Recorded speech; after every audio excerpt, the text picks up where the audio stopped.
Chelation, chelation देखो ध्यान देना, किलेशन और किलेट कंपाउंड एक्चुअली क्या होता है। देखो यदि किसी कोऑर्डिनेशन कंपाउंड में वन और मोर देन वन रिंग प्रेजेंट है और कोऑर्डिनेशन कंपाउंड्स का फॉर्मेशन किसी पॉलीडेंटेड लिगेंड्स के द्वारा हो तो ऐसे कोऑर्डिनेशन कंपाउंड्स को हम कहते हैं किलेट्स। ध्यान देना, ऐसे कोऑर्डिनेशन कंपाउंड जिसमें वन और मोर देन वन रिंग प्रेजेंट है और जिसका फॉर्मेशन किससे हो, पॉलीडेंटेड लिगेंड से हो, तो ऐसे कोऑर्डिनेशन कंपाउंड्स को हम किलेट कहते हैं। और किलेट कंपाउंड के बनने का जो प्रोसेस होता है उसको हम कहते हैं किलेशन। तो यहाँ पर लिखना आप सबसे पहले देखो, वन और मोर देन वन, वन और मोर than one, more than one, one ring containing coordination compound, ring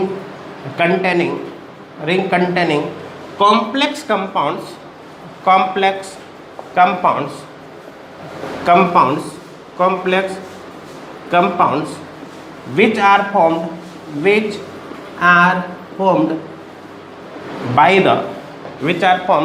by the polydentate ligand, by the polydentate ligands called chelates। और किलेट कंपाउंड्स के बनने का ये जो प्रोसेस होता है उसी को हम कहते हैं किलेशन, उसी को क्या कहते हैं, किलेशन। तो आगे लिखना, and the process of formation of किलेट्स, and the process of formation of किलेट्स is called chelation. समझ में आ रहा है? And the process of formation of chelate is called chelation, ठीक है ना। और किलेट कंपाउंड में जो रिंग प्रेजेंट होते हैं उसको अपन कहते हैं किलेट रिंग। यहाँ पर ये भी लिख देता हूँ, and ring of chelates are called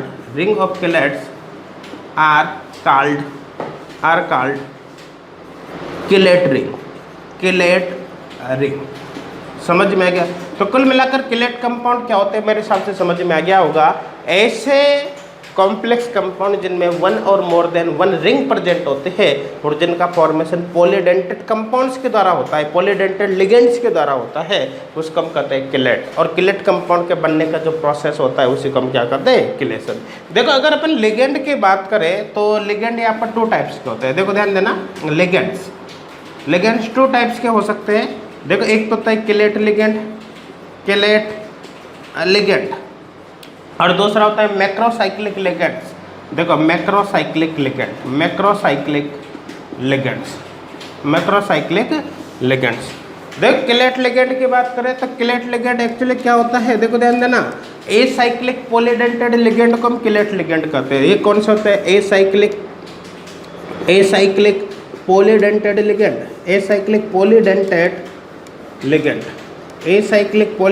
ligand, ये होते हैं किलेट। समझ में आ रहा है ना। एग्जाम्पल यहाँ पर अपन ले सकते हैं, जैसे ethylene diamine ENGLY, glycinato EDTA -4, EDTA -3 है ना। EDTA -4 क्या होगा, ethylene diamine tetra acetato. EDTA -3 क्या होगा, ethylene diamine tri acetato. EN मतलब एथिलीन डाइमीन, GLY मतलब ग्लाइसिनेटो है, ठीक है ना। DMG minus dimethyl glyoximato. और भी कई तरह के लिगेंड्स हो सकते हैं, जैसे AC माइनस एटसेट्रा, इस कैटेगरी में आएंगे, है ना। AC माइनस का मतलब क्या है, एसिटिल एसीटोनेटो एटसेट्रा, इस कैटेगरी में आएंगे। तो ऐसे लिगेंड्स होते हैं किलेट लिगेंड। अब बात करें अपन मैक्रोसाइक्लिक लिगेंड्स की, तो मैक्रोसाइक्लिक लिगेंड्स क्या होते हैं भाई, मैक्रोसाइक्लिक लिगेंड्स क्या होते हैं। मैक्रोसाइक्लिक लिगेंड्स भी पॉलीडेंटेड लिगेंड होते हैं, लेकिन साइक्लिक पॉलीडेंटेड लिगेंड होते हैं। तो मैक्रोसाइक्लिक लिगेंड्स कौन से होते हैं, साइक्लिक पॉलीडेंटेड लिगेंड्स होते हैं। तो ये होते हैं साइक्लिक पॉलीडेंटेड लिगेंड्स। ये होते हैं भाई साइक्लिक पॉलीडेंटेड लिगेंड। एग्जाम्पल यहाँ पर भी देख सकते हैं, जैसे अपन बात करें OPHEN, ऑर्थोफेनेंथ्रोलिन, ठीक है ना। हम बात कर सकते हैं यहाँ पर डाइपिरिडिन। अपन बात कर सकते हैं पोरफायरिन रिंग, समझ में आ रहा है ना। हम देख सकते हैं कोरिन रिंग एटसेट्रा इस कैटेगरी के अंदर आ जाएगा। मेरे हिसाब से समझ में आ गया होगा कि मैक्रोसाइक्लिक लिगेंड का मतलब क्या है और सिंपल किलेट लिगेंड का क्या मतलब है, सब कुछ आपके क्लियर अब हो गया होगा। समझ में आ रहा है यहाँ तक, ठीक है ना। अब देखो ध्यान देना, अगर हम किलेट कंपाउंड और सिंपल नॉर्मल कंपाउंड्स की बात करें, ध्यान देना किलेट कंपाउंड और सिंपल कोऑर्डिनेशन कंपाउंड्स की बात करें तो बेसिकली आप देखोगे कि किलेट कंपाउंड की जो स्टेबिलिटी होती है वो नॉर्मल कॉम्प्लेक्स कंपाउंड के कंपैरिजन में या फिर एसाइक्लिक कोऑर्डिनेशन कंपाउंड के कंपैरिजन में ज़्यादा होती है। ध्यान देना किलेट्स compound simple acyclic coordination compounds के कंपैरिजन में मोर स्टेबल होते हैं। समझ में आया ना क्या बोला मैंने, किलेट्स कंपाउंड की स्टेबिलिटी बेसिकली क्या होती है, ज़्यादा होती है।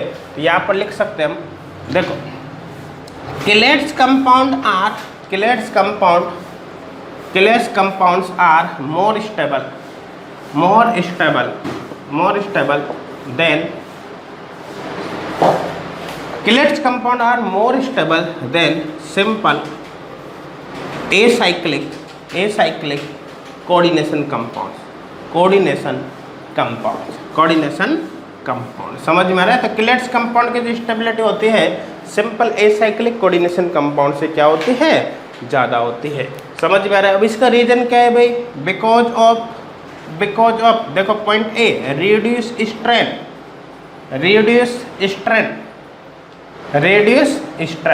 समझ में आ रहा है। ध्यान देना किलेट्स कंपाउंड के फॉर्मेशंस के दौरान एक्चुअली स्ट्रेन में कमी आती है। स्ट्रेन में कमी कैसे आती है, जैसे अपन बात करें ADTA की, ADTA सब जानते हो क्या होता है, CH2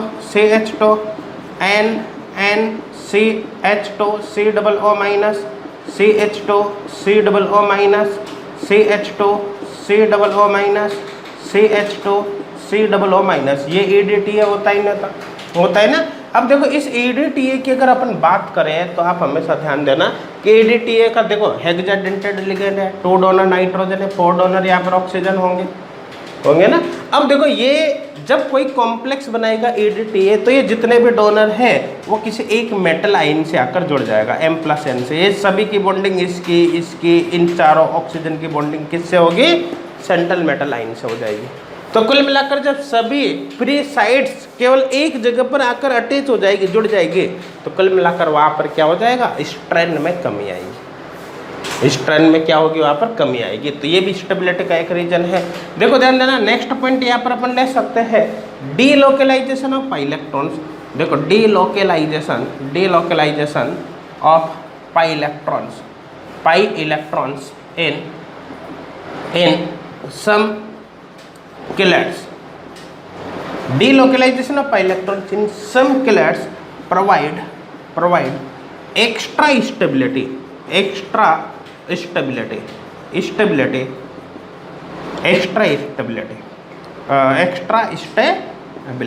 तो देखो delocalization of pi electrons in some ligands, delocalization of pi electrons in some chelates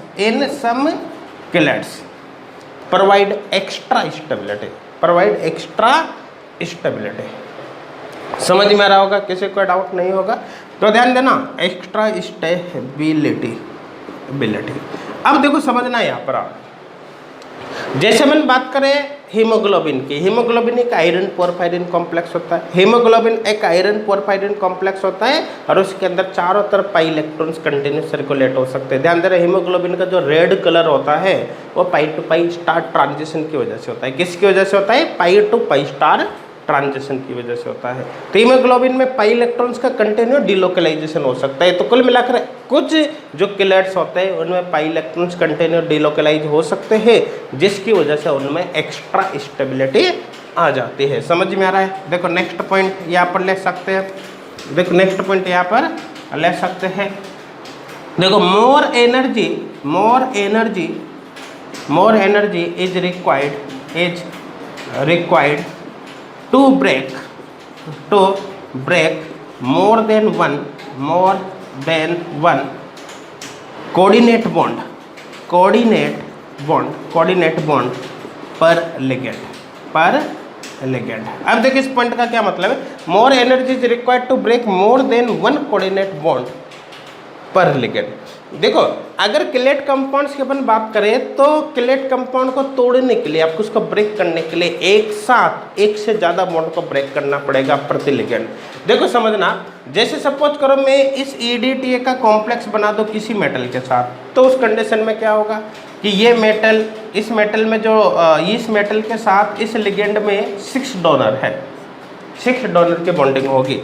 इस मेटल के साथ ये दोनों नाइट्रोजन बॉन्डिंग करेंगे, इस मेटल के साथ 4 ऑक्सीजन एटम में बॉन्डिंग करेंगे, मतलब 6 डोनर साइट के द्वारा इस मेटल के साथ इस लिगेंड की बॉन्डिंग हो जाएगी।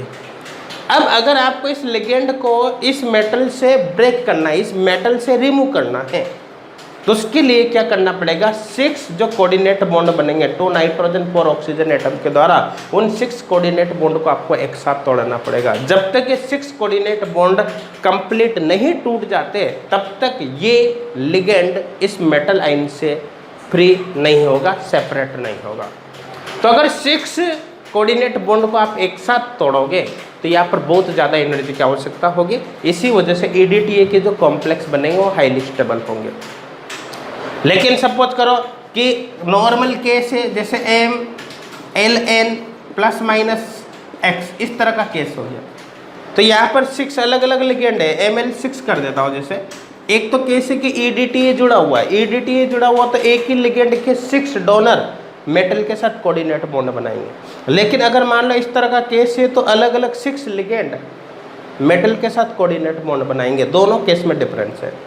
यहाँ पर लिगेंड एक कोऑर्डिनेट बॉन्ड बनेगा, जबकि यहाँ पर एक ही लिगेंड 6 कोऑर्डिनेट बॉन्ड बना रहा है। तो अगर आपको इसको निकालना है, इस लिगेंड को रिमूव करना है कॉम्प्लेक्स में से, तो आपको 6 कोऑर्डिनेट बॉन्ड को ब्रेक करना है। जबकि आप इस लिगेंड को कोऑर्डिनेशन कंपाउंड में से रिमूव करते हो तो आपको एक समय पर केवल एक ही कोऑर्डिनेट बॉन्ड तोड़ने की आवश्यकता है, क्योंकि यहाँ पर तो 6 अलग अलग लिगेंड कोऑर्डिनेट बॉन्ड बनाएंगे इस तरह से। तो इनको एक साथ तोड़ने की आवश्यकता नहीं, एक बॉन्ड तोड़ा एक लिगेंड यहाँ से फ्री हो जाएगा। तो कुल मिलाकर मोर एनर्जी किसके लिए रिक्वायर्ड होगी, इसके लिए। तो सीधा सीधा कॉन्सेप्ट है कि किलेट कंपाउंड के केस में प्रति लिगेंड एक से ज़्यादा बॉन्ड तोड़ने की आवश्यकता होती है, इसलिए ज़्यादा एनर्जी की रिक्वायरमेंट होगी, इसलिए इनकी स्टेबिलिटी क्या होती है, काफ़ी ज़्यादा होती है। देखो किलेट कंपाउंड हाईली स्टेबल होते हैं। स्टेबिलिटी में जो सबसे ज़्यादा इंपॉर्टेंट रोल होता है वो एंट्रोपी चेंज का होता है। तो सबसे पहले मैं लिख देता हूँ यहाँ पर डी पॉइंट। देखो entropy change play an important role,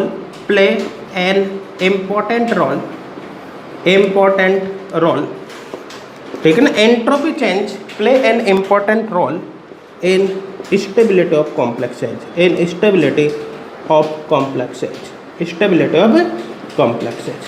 ठीक है ना। Entropy change play an important role in stability of complexes, bracket में लिख देता हूँ नॉट एंथैल्पी चेंज। देखो एंट्रोपी चेंज का कॉम्प्लेक्स की स्टेबिलिटी में बहुत ही ज़्यादा इंपॉर्टेंट रोल होता है। जैसे अपन अभी बात कर रहे थे EDTA की, EDTA -4। अब देखो EDTA के केस में अपन को पता है, EDTA के केस में क्या होगा, जो EDTA में 6 डोनर साइट है, 2 नाइट्रोजन 4 ऑक्सीजन एटम, वो एक ही मेटल के साथ बॉन्डेड हो जाएगी। तो जितने भी फ्री साइट है वो सब के सब जब एक ही मेटल के साथ बॉन्डेड हो जाएगी तो उस कंडीशन में क्या होगा कि एंट्रोपी में बहुत ज़्यादा कमी होगी।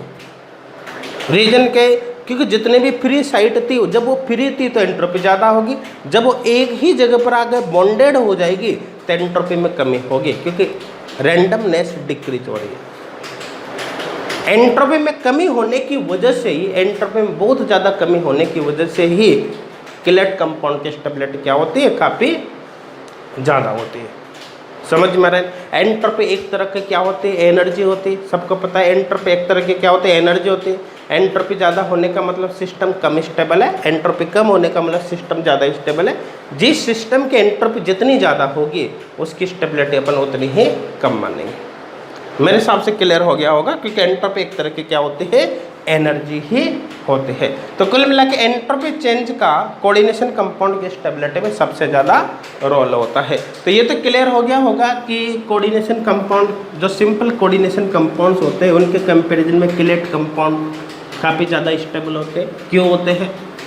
वो सारे पॉइंट अब आपकी क्लियर हो गया होगा। अब कुछ एग्जाम्पल्स के ऊपर अपन बात कर सकते हैं। देखो एग्जाम्पल्स ऑफ किलेट्स, एग्जाम्पल्स ऑफ किलेट्स, कुछ इंपॉर्टेंट एग्जाम्पल की अपन बात करेंगे। जैसे सबसे पहला केस में ले लेता हूँ COEN3 +3। जैसे यहाँ पर एक केस ले लिया हमने, ठीक है ना। तो देखो यहाँ पर इस तरह का केस हो गया, ये आप कोऑर्डिनेशन नंबर 6 है ना, तो यहाँ पर एक्चुअली ये हो जाएगा, इसको इस तरह से मैं बना देता हूँ CO, और ये यहाँ पर हो जाएगा, इसको इस तरह से बना देता हूँ। देखो ये EN यहाँ पर हमने जोड़ दिया, यहाँ पर EN को जोड़ दो इस तरह से, ये EN यहाँ पर EN को आप जोड़ दो इस तरह से, ठीक है ना। और ये यहाँ पर हो जाएगी +3। एक बात ध्यान देना, देखो एथिलीन डाइमीन EN एक बाइडेंटेड लिगेंड है या नहीं है? एक बाइडेंटेड लिगेंड है तो एक किलेट रिंग बनाएगा, तो प्रति लिगेंड 1 किलेट रिंग बनेगी, तो 3 लिगेंड से 3 किलेट रिंग यहाँ पर बनेगी। तो किलेट रिंग कितनी हो गई यहाँ पर भाई? किलेट रिंग्स यहाँ पर कितनी हो जाएगी? 3 हो जाएगी। समझ में आ रहा है ना? देखो ध्यान देना, किलेट रिंग पर लिगेंड्स कितनी बनती है? किलेट रिंग्स पर लिगेंड इक्वल होता है n-1। n का मतलब यहाँ पर है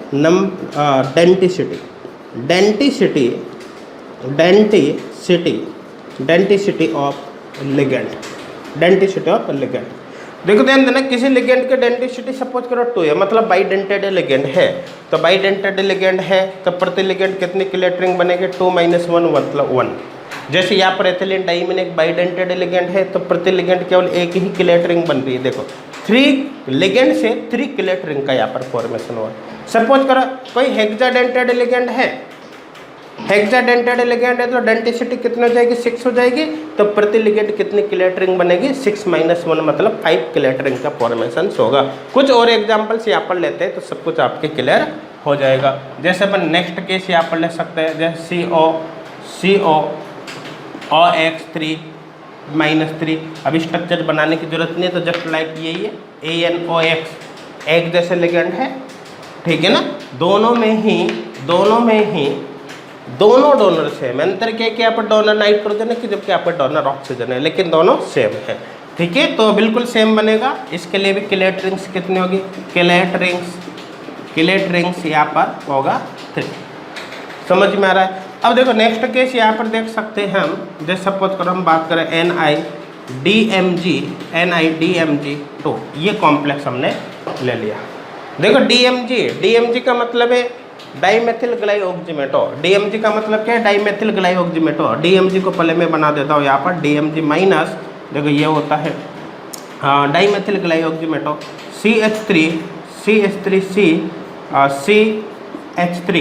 यहाँ पर double bond N O minus double bond N OH, ये होता है डाइमेथिल ग्लाइऑक्सीमेटो, ठीक है ना। अब देखो इसका कॉम्प्लेक्स बनाना है। एक स्क्वायर प्लेनर कॉम्प्लेक्स है, DsP2 हाइब्रिडाइजेशन होता है, और स्क्वायर प्लेनर कॉम्प्लेक्स होता है, स्क्वायर प्लेनर कॉम्प्लेक्स होता है। देखो बनाकर देखते हैं इसको किस तरह से बनेगा। ये जैसे निकल हो गया और डोनर क्या है? नाइट्रोजन है ना। तो देखो यहाँ पर इस तरह से बना देता हूँ मैं, 4 नाइट्रोजन एटम यहाँ पर डोनर होंगे इस तरह से, ठीक है ना। एक DMG के अंदर 2 नाइट्रोजन डोनर हो गया, तो 2 DMG है, टोटल 4 नाइट्रोजन डोनर यहाँ पर हो जाएंगे। अब देखो नाइट्रोजन, ये डबल बॉन्ड CH3, यहाँ पर भी डबल बॉन्ड CH3, दोनों इसके बीच बॉन्ड प्रेजेंट है। बिल्कुल यही काम इधर भी कर सकते हैं, डबल बॉन्ड CH3, यहाँ पर भी लिख सकते हैं डबल बॉन्ड CH3, ठीक है ना। ये यहाँ पर कर दिया, ठीक है। अब इसके बात करें, देखो ये यहाँ पर O माइनस, यहाँ पर बात करें OH, देखो यहाँ पर ये हो गया। समझ में आ रहा है ना? ये यहाँ पर इंट्रामोलिकुलर H बॉन्डिंग होती है। अब देखो इसमें O माइनस कर देना भाई, एक तरफ O माइनस एक तरफ OH है या नहीं, तो एक तरफ O माइनस ले लिया तो दूसरी तरफ आपको OH लेना पड़ेगा। तो यहाँ पर OH, इधर OH ले लिया तो इधर आपको O माइनस लेना पड़ेगा, O माइनस। अब इसके बीच इंट्रामोलिकुलर हाइड्रोजन बॉन्डिंग पॉसिबल है या नहीं? इसके बीच क्या हो जाएगी भाई? इंट्रामोलिकुलर H बॉन्डिंग हो जाएगी। ये समझ में आ रहा है? तो ये यहाँ पर इंट्रामोलिकुलर H बॉन्डिंग हो गई। ये कौन सी भाई? इंट्रामोलिकुलर H बॉन्डिंग, यहाँ पर इस तरह से रिप्रेजेंट कर देता हूँ मैं, ये intramolecular H bonding, intramolecular H bonding, समझ में आ रहा है? इंट्रामोलिकुलर हाइड्रोजन बॉन्डिंग यहाँ पर हो जाएगी। मेरे हिसाब से क्लियर हो गया होगा, किसी को कोई डाउट नहीं होगा। अब देखो यहाँ पर ये जो कंपाउंड बना है, इस कंपाउंड के अंदर कितने किलेट रिंग है भाई? इस कंपाउंड में कितने किलेट रिंग है? देखो किलेट रिंग्स कितनी है? किलेट रिंग्स कितनी है भाई? देखो 1 2 3 4, यहाँ पर 4 किलेट रिंग है, 4 किलेट रिंग। देखो ध्यान देना, ये एक बाइडेंटेड लिगेंड है DMG। अब अपन को ये भी पता है कि बाइडेंटेड लिगेंड जो डेंटिसिटी 2 होगी ना, तो पर लिगेंड कितनी किलेट रिंग बनेगी? N-1। डेंटिसिटी 2 है तो 2 - 1 मतलब 1। मतलब फॉर्मूले के अकॉर्डिंग अपन बात करें तो DMG केवल एक ही किलेट रिंग बनाएगा, तो DMG कितने यहाँ पर 2, तो किलेट रिंग की संख्या कितनी होनी चाहिए? 2। तो किलेट रिंग यहाँ पर केवल 2 ही होनी चाहिए, लेकिन आ कितने रही है? 4 किलेट रिंग आने का रीजन यहाँ पर क्या है कि यहाँ पर 2 एक्स्ट्रा किलेट रिंग आ गई। 2 extra chelate ring hydrogen bonding की वजह से आई है, इसलिए यहाँ पर नॉर्मल केस नहीं बन रहा। इस हाइड्रोजन बॉन्डिंग, अगर ये हाइड्रोजन बॉन्डिंग यहाँ पर नहीं होती तो ये रिंग नहीं बनती। तो कुल मिलाकर यहाँ पर जो नॉर्मल फॉर्मूला है वो अप्लाई नहीं हो रहा। क्यों? क्योंकि 2 एक्स्ट्रा किलेट रिंग यहाँ पर आ जाती है, और किलेट रिंग आने का रीजन क्या है? यहाँ पर इंट्रामोलिकुलर हाइड्रोजन बॉन्डिंग है। अब देखो यहाँ पर जो 4 किलेट रिंग है वो कितने मेंबर्ड है? इस किलेट रिंग की बात करें तो 1 2 3 4 5 मेंबर्ड है। फिर काउंट कर लो, 1 2 3 4 5 मेंबर्ड है, ये दोनों सेम है। इसकी बात करें तो देखो 1 2 3 4 5 6, ये 6 मेंबर्ड है। फिर काउंट करो 1 2 3 4 5 6, 1 2 3 4 5 6, ये 6 मेंबर्ड किलेट रिंग है, तो ये भी दोनों सेम है। तो कुल मिला के यहाँ पर जो 4 किलेट रिंग है उनमें से 2 किलेट रिंग 6 मेंबर्ड है और 2 किलेट रिंग 5 मेंबर्ड है। तो यहाँ पर जो 4 किलेट रिंग है उसको इस तरह से मैं लिख सकता हूँ।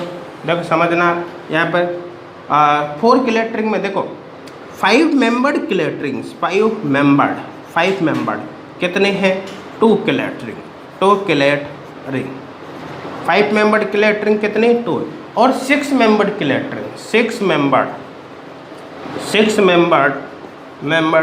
Chelate ring 6 membered chelate ring कितने? वो भी भाई 2 है, 2 किलेट रिंग। तो 2 किलेट रिंग तो 5 मेंबर्ड है और 2 किलेट रिंग यहाँ पर 6 मेंबर्ड है। यहाँ पर ध्यान देने की बात ये देखो, जो 6 मेंबर्ड किलेट रिंग है उसमें इंट्रामोलिकुलर H बॉन्डिंग है। एक्चुअली यहाँ पर 6 मेंबर्ड किलेट रिंग का फॉर्मेशन ही इंट्रामोलिकुलर H बॉन्डिंग की वजह से हुआ है। तो यहाँ पर अपन लिख सकते इंपॉर्टेंट करके, देखो ध्यान देना, intramolecular H bonding, intramolecular H bonding is present in 6 membered chelate ring, 6 membered chelate ring.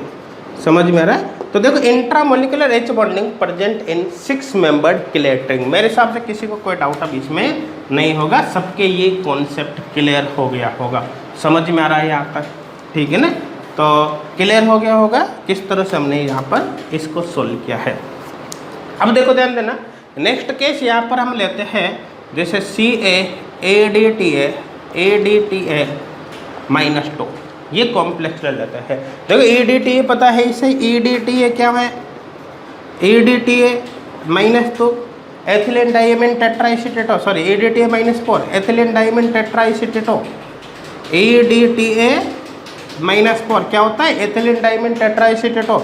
इसको इस तरह से बना दो, CH2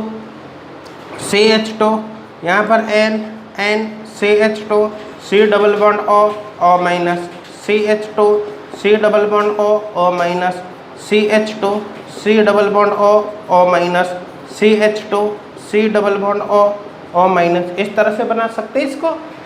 समझ में आ रहा है नहीं आ रहा? अब देखो ध्यान देना, एक हेक्साडेंटेड लिगेंड है जिसमें 2 डोनर तो कौन है भाई? नाइट्रोजन है। 4 डोनर कौन है भाई? यहाँ पर ऑक्सीजन है। अब इसकी बॉन्डिंग कॉम्प्लेक्स के अंदर किस तरह से होगी इसकी अपन बात करते हैं। देखो हेक्साडेंटेड लिगेंड है तो कुल मिलाकर इसके साथ ये एक ऑक्टाहेड्रल कॉम्प्लेक्स बनाएगा, क्योंकि डेंसिटी यहाँ पर 6 आ रही है। अब देखो ऑक्टाहेड्रल कॉम्प्लेक्स बनेगा तो इसको इस तरह से रिप्रेजेंट कर देता हूँ मैं, जैसे Ca+2 बीच में के सेंट्रल, केवल सी लिख देता हूँ, चार्ज में ओवरऑल ऊपर लगा दूंगा। अब हेक्साडेंटेड डेलीगेट है तो कोऑर्डिनेट बॉन्ड कितने बनेंगे भाई? कोऑर्डिनेट बॉन्ड यहाँ पर कितने बनेंगे? कोऑर्डिनेट बॉन्ड बनेंगे यहाँ पर 6।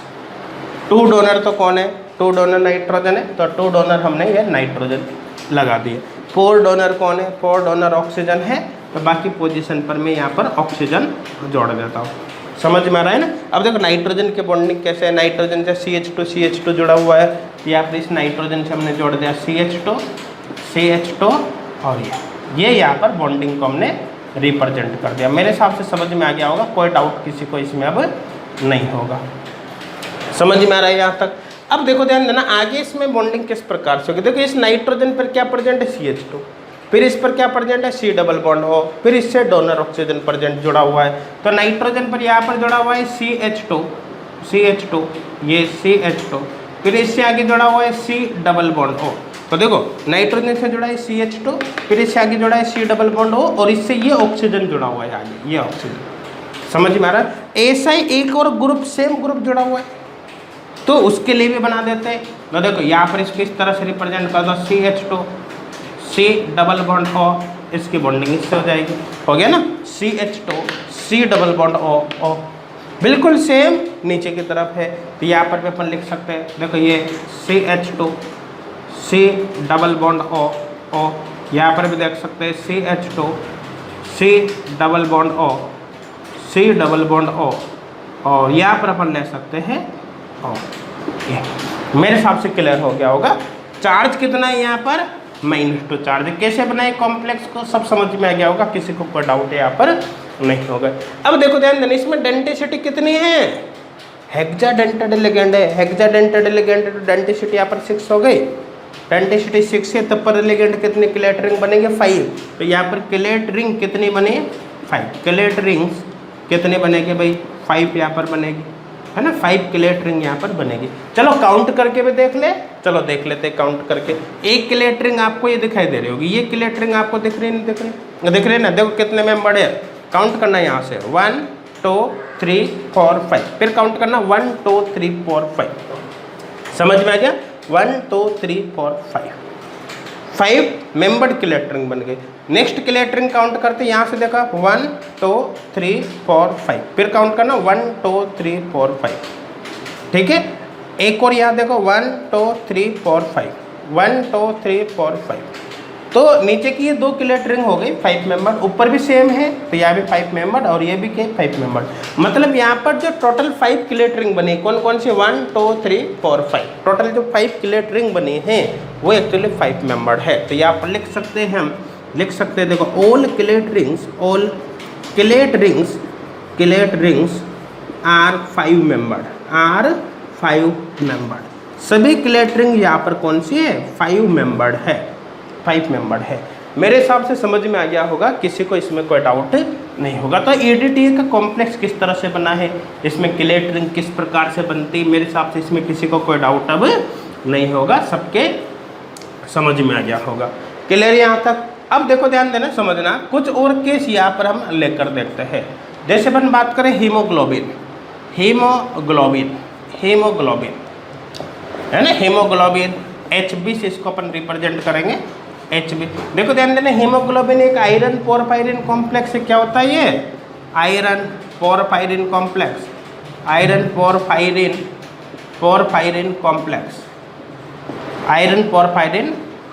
आयरन की ऑक्सीडेशन स्टेट इसमें +2 होते हैं, Ap+2 फॉर्म में प्रेजेंट होता है नॉर्मल केस में। समझ में आ रहा है ना? तो एक आयरन पोरफायरिन कॉम्प्लेक्स है। समझ में आ रहा है नहीं आ रहा? अब देखो ध्यान देना, आयरन पोरफायरिन कॉम्प्लेक्स है, तो इसको किस तरह से अपन रिप्रेजेंट करेंगे? एक पोरफायरिन रिंग को इस तरह से मैं बना सकता हूँ। देखो ये यहाँ पर हो गया, यहाँ पर 4 पिरोल टाइप रिंग में बना देता हूँ। सबसे पहले ये यहाँ पर इस तरह से हो गया, ठीक है, ये हमने यहाँ पर बना दिया। ठीक है, अब इनको इस तरह से आप जोड़ दो, यहाँ से यहाँ पर, यहाँ से यहाँ पर आप इनको जोड़ दो। ठीक है, इसको थोड़ा सा मैं ऐसे कर देता हूँ, यहाँ से यहाँ पर आप इसको जोड़ दो, ये ठीक है। बीच में अब देखो ध्यान देना, किन्हीं भी 2 हाइड्रोजन पर जो कि आमने सामने हो, उन पर आप हाइड्रोजन एटम जोड़ दो, तो इन दोनों पर हाइड्रोजन जोड़ सकते हो या फिर इन दोनों पर जोड़ सकते हो। मैं यहाँ पर जोड़ रहा हूँ, एक हाइड्रोजन ये जोड़ दिया, इस पर एक हाइड्रोजन ये जोड़ दिया, बीच में अपन ने रख दिया आयरन। आयरन की ऑक्सीडेशन स्टेट यहाँ पर कितने होते हैं, +2 होती है। ये कोऑर्डिनेट बॉन्ड इसके साथ बनेगा, इसके साथ बनेगा, यहाँ पर कोऑर्डिनेट बॉन्ड, ये इसके साथ कोऑर्डिनेट बॉन्ड बनेगा, इसके साथ कोऑर्डिनेट बॉन्ड बनेगा। समझ में आ रहा है। अब देखो यहाँ पर तो हाइड्रोजन एटम प्रेजेंट है ना, इसका मतलब है यहाँ पर या यहाँ पर कोऑर्डिनेट बॉन्ड आप नहीं लगा सकते, तो कोऑर्डिनेट बॉन्ड आपको यहाँ से शुरू करना है, यहाँ से। समझ में आ रहा है, क्योंकि यहाँ और यहाँ तो कोऑर्डिनेट बॉन्ड लगा ही नहीं सकते। अब यहाँ पर डबल हो गया, तो फिर सिंगल, तो फिर आपको डबल करना है, फिर सिंगल, फिर आपको डबल करना है। इधर से भी आप चल सकते हो, देखो double single double single double हो गया, डबल सिंगल डबल यहाँ पर भी आपको रखना है। तो मेरे साथ क्लियर हो गया होगा, double single double, single double, फिर सिंगल डबल। अब देखो डबल इधर लगा सकते, इधर लगा सकते, लेकिन इधर हाइड्रोजन आ गया तो इधर डबल नहीं आएगा, तो डबल आपके इधर लगा रहा है, तो डबल सिंगल फिर डबल, इधर लगा ही नहीं सकते आप, ठीक है ना। फिर सिंगल फिर डबल, ठीक है।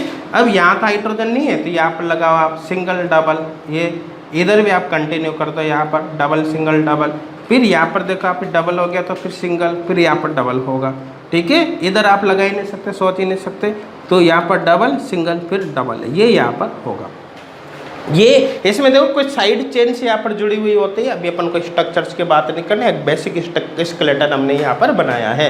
ये जो रिंग हमने बनाई है ये पोरफायरिन रिंग है, बीच में आयरन को हमने शिफ्ट कर दिया, इसलिए आयरन पोरफायरिन रिंग है। अब इस आयरन पोरफायरिन रिंग की अगर बात करें तो इसके अंदर किलेट रिंग कितनी है, देखो यहाँ पर किलेट रिंग कितनी, किलेट रिंग कितनी है भाई, किलेट रिंग यहाँ पर है 1 2 3 4 5 6 7 8, यहाँ पर कितनी किलेट रिंग है, 8 किलेट रिंग है। इसको 2 कैटेगरी में हम डिवाइड कर सकते हैं। देखो ध्यान देना, समझना, अगर इस किलेट रिंग की बात करें 1 2 3 4, इनकी बात करें तो 1 2 3 4 5 मेंबर हो गई, 1 2 3 4 5 मेंबर हो गई। इसकी बात करें तो 1 2 3 4 5 6, यहाँ से काउंट कर रहा हूँ मैं आयरन से, ध्यान देना 1 2 3 4 5 6, फिर काउंट करो 1 2 3 4 5 6, तो ये 6 मेंबर है। अब ये और ये सेम किलेट रिंग है, ये और ये सेम है, तो ये तो हो गई 5 मेंबर्ड किलेट रिंग, ये हो गई 6 मेंबर्ड किलेट रिंग। तो 5 मेंबर्ड किलेट रिंग की संख्या कितनी हो गई, 4 हो गई। 6 मेंबर्ड किलेट रिंग की संख्या कितनी हो गई, 4 हो गई। तो यहाँ पर जो 8 किलेट रिंग्स है उनमें से 4 तो 5 मेंबर्ड किलेट रिंग है और 4 6 मेंबर्ड किलेट रिंग है। तो यहाँ पर हो गया देखो 4 किलेट रिंग्स, इस तरह से लिख देता हूँ, देखो 5 membered chelate ring, 5 membered chelate ring, 5 membered chelate rings कितने है भाई इसकी संख्या, 5 मेंबर्ड किलेट रिंग्स, ये हो गई 4। और नेक्स्ट है 6 membered chelate ring, 6 membered chelate rings, 6 membered chelate rings, 6 membered chelate rings की संख्या कितनी है भाई, इसकी संख्या भी 4 है। मेरे हिसाब से किसी को कोई डाउट यहाँ पर नहीं होगा, सबके ये समझ में आ गया होगा, ठीक है ना। अब देखो नेक्स्ट अपन केस यहाँ पर लेते हैं, जैसे विटामिन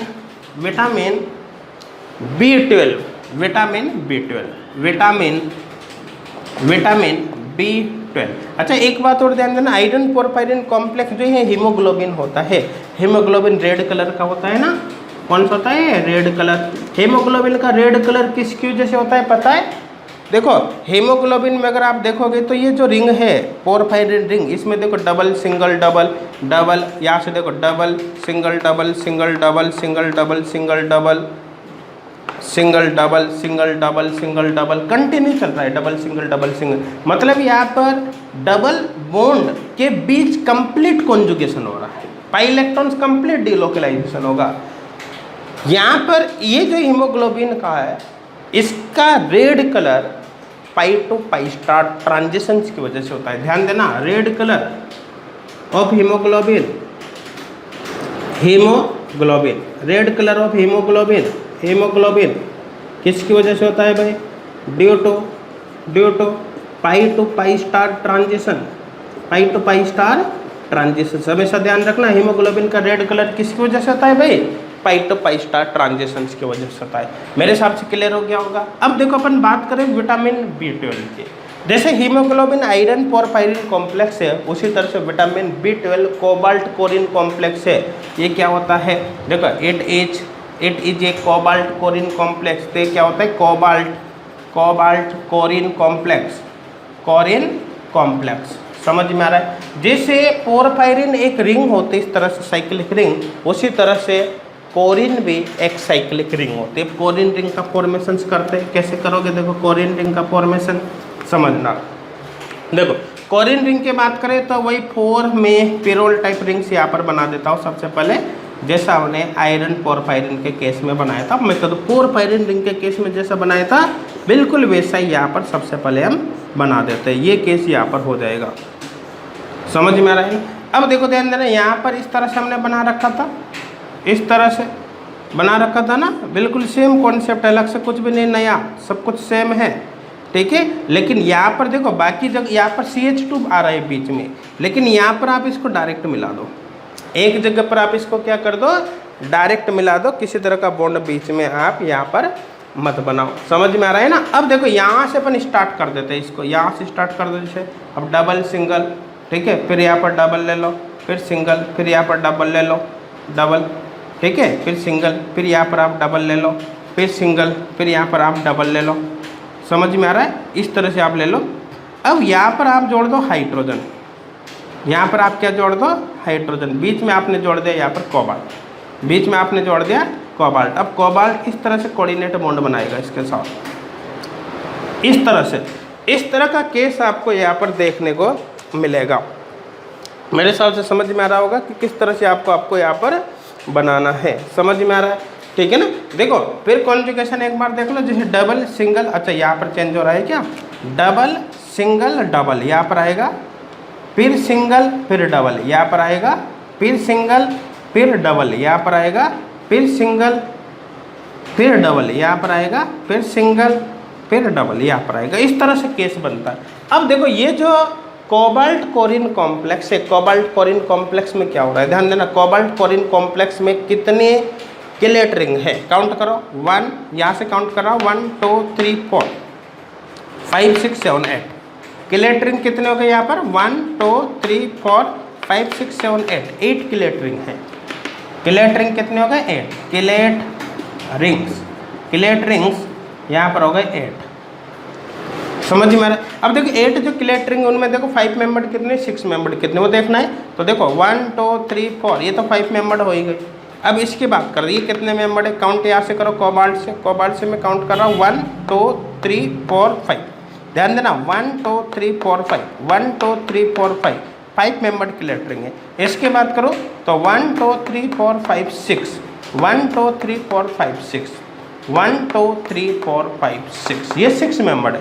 ये तीनों किलेट रिंग सेम है, तो कुल मिला के 6 मेंबर्ड किलेट रिंग हो गई 3, और 5 मेंबर्ड किलेट रिंग 1 2 3 4, और ये भी 5 मेंबर्ड है, 5 मेंबर्ड किलेट रिंग है यहाँ पर 5। तो देखो 5 मेंबर्ड किलेट रिंग कितने हो गई, कोबाल्ट कोरिन कॉम्प्लेक्स में 5 हो गई। 5 मेंबर्ड किलेट रिंग कितने हो गए, 5 हो गए।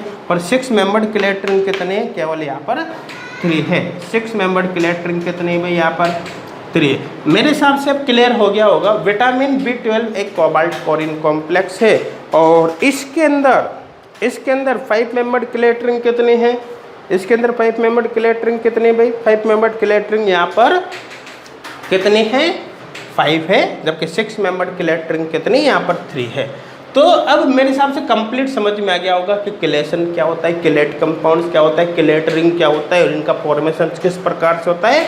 एक किलेट कंपाउंड की स्टेबिलिटी नॉर्मल कॉम्प्लेक्स कंपाउंड के कंपैरिजन में ज़्यादा की होती है, इसमें अब किसी को कोई डाउट नहीं होगा। और यहाँ से अगर क्वेश्चन आ जाता है तो मेरे हिसाब से बहुत ही आसानी से आप कर लोगे। एक बात और ध्यान देना, जैसे क्लोरोफिल होता है ना ग्रीन कलर का, जो क्लोरोफिल होता है वो मैग्नीशियम क्लोरीन कॉम्प्लेक्स होता है। ध्यान देना, जैसे विटामिन B12 क्या है, कोबाल्ट कोरिन कॉम्प्लेक्स, हीमोग्लोबिन क्या है, आयरन पोरफायरिन कॉम्प्लेक्स। इस तरह से मैग्नीशियम जो होता है वो होता है क्लोरोफिल जो होता है वो होता है मैग्नीशियम क्लोरीन कॉम्प्लेक्स। तो यहाँ पर लिख देता हूँ मैं, देखो क्लोरोफिल क्या होता है भाई, देखो 8H है मैग्नीशियम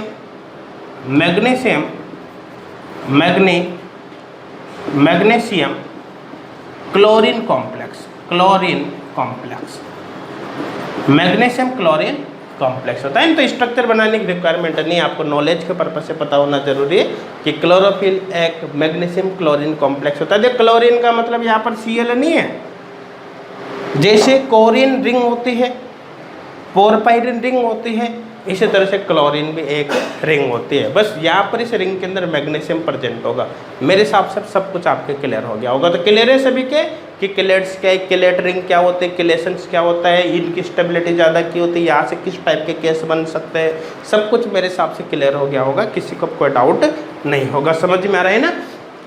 देखो ध्यान देना, एक क्वेश्चंस भी यहाँ पर करके देख लेते हैं, कुछ क्लेट लिगेंड्स की अपन बात यहाँ पर कर सकते हैं।